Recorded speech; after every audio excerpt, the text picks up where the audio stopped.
ఇక్కడైతే ద్వాదశ జ్యోతిర్లింగం అభిషేకం అని ఉంది.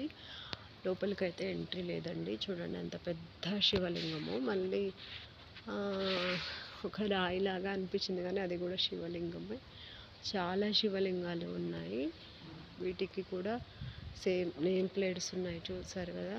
ఓం మహాహౌషే నమః, తీర్థదేవాయ నమః, ఇలా ప్రతి ఒక్కదానికి కూడా శివలింగాలకి ద్వాదశ శివలింగాలన్నిటికీ కూడా నేమ్ ప్లేట్స్ అయితే ఉన్నాయి. వీటికి అభిషేకం మరి ఉదయాన్నే చేస్తారేమో, నాకైతే సరిగ్గా తెలియదు. అన్నిటికీ మంచిగా రుద్రాక్ష మాలలు కూడా ధరించి మన శివుణ్ణి చాలా మంచిగా ప్రశాంతంగా శివలింగాలన్నీ కూడా అమర్చడం జరిగింది. ఓం నమ శివాయ, హర హర మహాదేవ, హర శంభో.